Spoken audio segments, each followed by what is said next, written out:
एक व्यक्ति जब भी अपने काम से फ्री होता है, अपने ड्यूटी से फ्री होता है, तो वो अक्सर अपना टाइम थोड़ा सोशल मीडिया पर दिया करता है। सोशल मीडिया पे वो अक्सर अपने फेसबुक के पेज बनाया करता है। पेजों में अलग अलग रिक्वेस्ट भेजा करता है, लड़कियों को इनवाइट किया करता था और कहीं ना कहीं उनसे मैसेज पर चैट किया करता था। व्यक्ति शादीशुदा था, लेकिन फिर भी उसे कहीं ना कहीं महिलाओं से बात करने का एक चस्का सा लग गया था। उसे महिलाओं से बात करने में मज़ा आता था। कुछ दिनों बाद उसकी एक महिला मित्र से मुलाकात होती है, फेसबुक पर मैसेज होती है, बात होती है और धीमे धीमे जैसे ही वो बात बढ़ती जाती है, समय आगे बढ़ता जाता है, एक दिन वो उससे मिलने के लिए बुला लेता है। जब महिला मित्र उससे मिलने आ जाती है तो कहीं ना कहीं वो उसका मर्डर कर देता है, उसका वो गला रेत कर हत्या कर देता है। जब पुलिस ने इस मर्डर का खुलासा किया, इस हत्या का खुलासा किया, तो लोग जानकर परेशान थे कि आखिर एक व्यक्ति इतने अच्छे ओहदे पर, इतने अच्छे पद पर होते हुए इतना बड़ा, इतना हीनियस क्राइम कैसे कर सकता है। शायद आपको भी ये कहानी सुनने के बाद लगे कि ये कैसे पॉसिबल है। नमस्कार दोस्तों, मैं कांस्टेबल अमित कुमार दीक्षित, स्वागत है आपका आज की इस कहानी में। आज की जो कहानी है दोस्तों, वो राष्ट्रीय राजधानी दिल्ली की है। दिल्ली के छावनी मेट्रो परिषद के पास एक इलाका लगता है वराड एक्वाइड। दरअसल ये घटना वहीं की है। 23 जून 2018, समय लगभग 1:30 बजे दोपहर का समय था कि एक राहगीर जब वहाँ से निकल रहा था, छावनी परिषद से निकल रहा था, तभी वो रोड के किनारे एक एक्सीडेंट देखता है जिसमें एक महिला बुरी तरह से जख्मी है, जिसके गर्दन से ब्लड निकल रहा है और उसके चारों तरफ ब्लड ही ब्लड पड़ा हुआ है। जब वो व्यक्ति उस महिला के पास जाता है, देखता है कि शायद इस महिला के अंदर जान है, अगर जान है तो इसे हॉस्पिटल भेजा जाए। लेकिन जब वो नज़दीक जाता है और उसकी नब्ज़ टटोल के देखता है तो वो महिला मर चुकी थी। वो व्यक्ति पुलिस को इन्फॉर्मेशन देता है, पुलिस को सूचना देता है। पुलिस कुछ ही देर में वहाँ पहुँच जाती है और उस एरिया को अपने कब्जे में ले लेती है और उस डेड बॉडी को पोस्टमार्टम के लिए भिजवा देती है। जब पुलिस ने उस लाश को देखा था तो ये तो जाहिर हो गया था कि ये एक्सीडेंट है, लेकिन जब उसके गर्दन के निशान देखे और कुछ घंटों बाद जब पोस्टमार्टम की रिपोर्ट आ जाती है तो पुलिस के लिए भी कहीं ना कहीं हैरानी हो गई थी। दरअसल पोस्टमार्टम की रिपोर्ट में ये साफ जाहिर हो गया था कि इस महिला की हत्या गला रेत कर यानी गला काट कर की गई है। उसके बाद इसके ऊपर गाड़ी चढ़ाई गई है। एक बार नहीं, दो बार नहीं, बल्कि 4-6 बार उसकी गाड़ी की कुचल कर हत्या की गई है। दिन दहाड़े छावनी परिसर के अंदर एक महिला की हत्या अपने आप में ही एक सवाल खड़ा हो जाता है, लोगों में चर्चा का विषय बन जाता है, सोशल मीडिया पे इसकी चर्चाएं होने लगती हैं। जब पुलिस इस महिला के बारे में जानकारी करने की कोशिश करती है कि आखिर ये महिला कौन है, कहाँ की रहने वाली है, तो उसका मोबाइल जब मिलता है तो मोबाइल में कुछ मैसेजेस थे, जो चैटें थीं, जिसको देखकर ये जाहिर किया जा रहा था कि आखिर इसकी चैट एक दिल्ली के व्यापारी से हुई है, जो दिल्ली का व्यापारी नहीं है, वो आर्मी का मेजर था।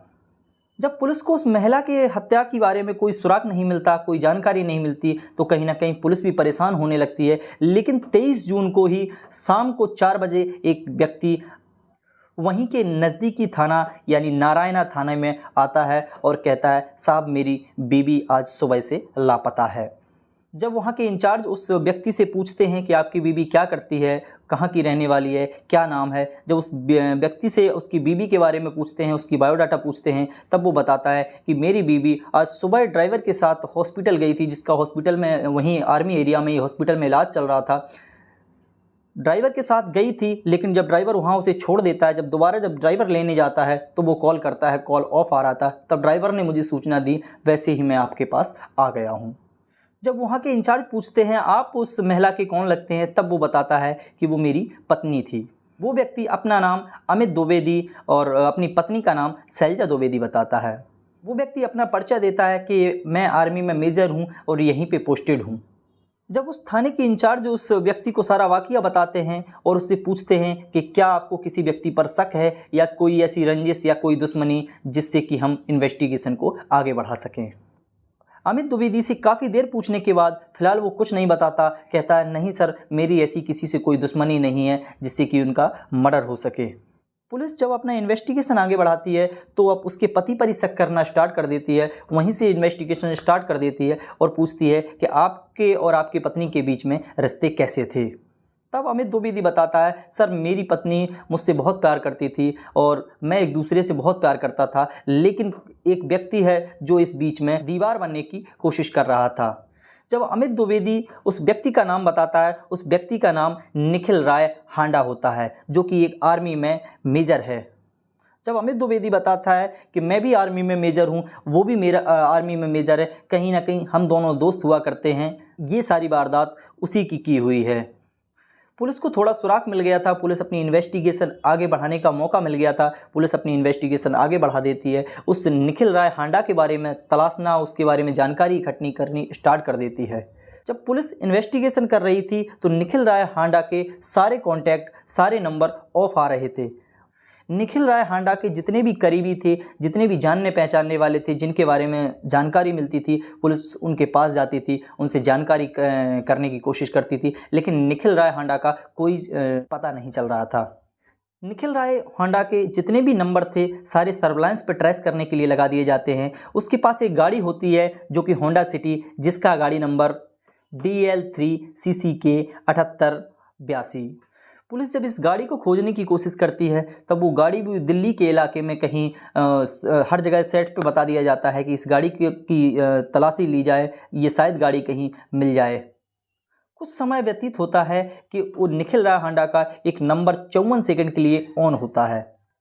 सर्विलांस टीम इसी बीच में उस नंबर को ट्रेस कर लेती है, लोकेशन पता कर लेती है। दरअसल वो लोकेशन मेरठ के एक इलाके की निकलती है।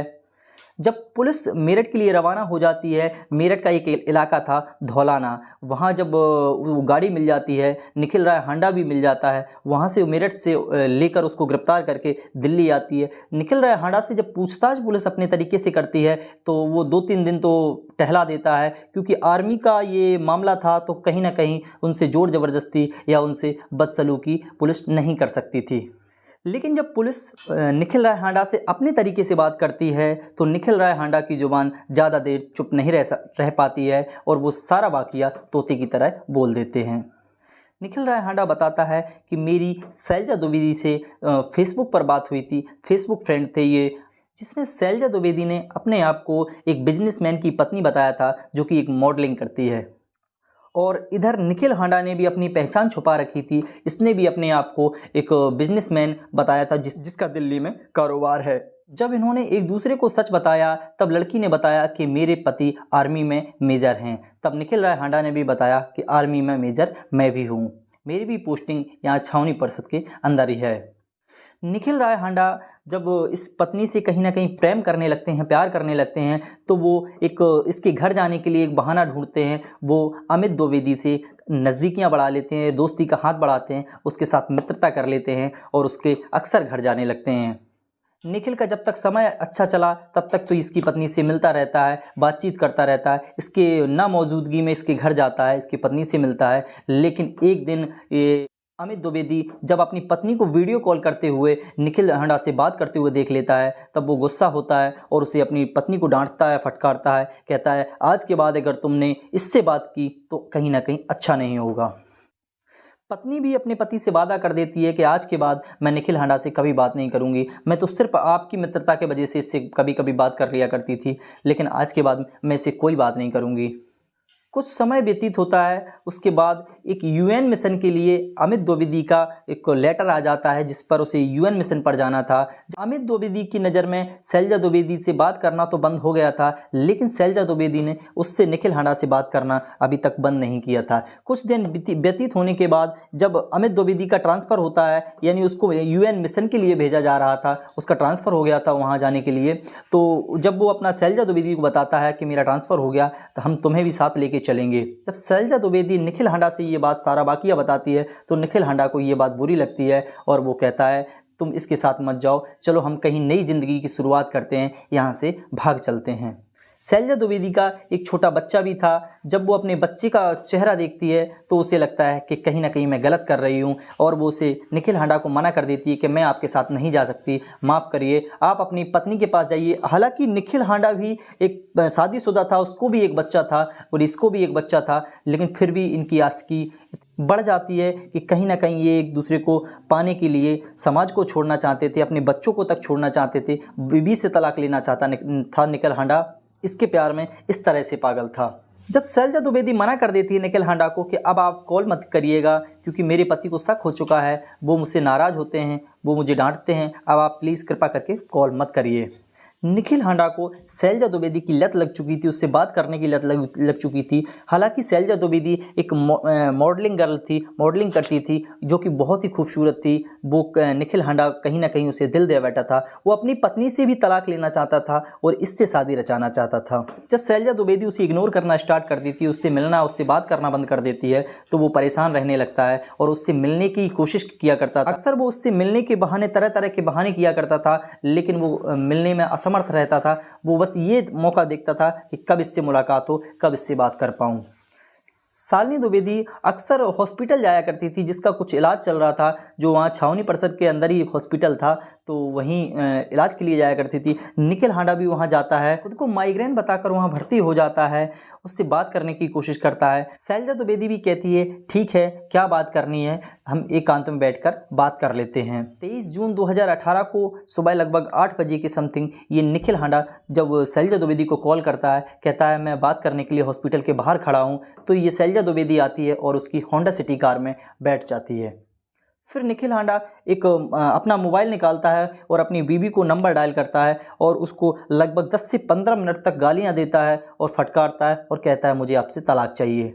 निखिल हांडा कहीं ना कहीं शैलजा द्विवेदी से शादी करना चाहता था, उस पर शादी के लिए प्रेशर बनाता है, लेकिन शैलजा द्विवेदी जब मना कर देती है तो उसको बुरा लगता है, उसको गुस्सा आता है और वो एक अपने साथ छुरी लेकर आया था, जिसको वो गर्दन पे उसकी रेत देता है, उसका गला काट देता है। गला काटने के बाद शैलजा द्विवेदी को लात से धकेल देता है, जिससे खिड़की के बाहर शैलजा द्विवेदी गिर जाती है और गाड़ी से 2 बार नहीं 3 बार नहीं, लगभग 6 से 7 बार गाड़ी चढ़ाता है और पूरी तरह से शैलजा द्विवेदी को कुचलकर वहाँ से चला जाता है। पुलिस इस पूरे घटनाक्रम को सुनती है। हालांकि जब पुलिस ने इस निखिल हांडा का मोबाइल ट्रेसिंग पे लगाया, इसका नंबर सर्विलांस पे लगाया, तो पता चलता है इसकी 2015 में इस शैलजा द्विवेदी से दोस्ती हुई थी, जो कि 2018 में इसने मर्डर कर दिया है।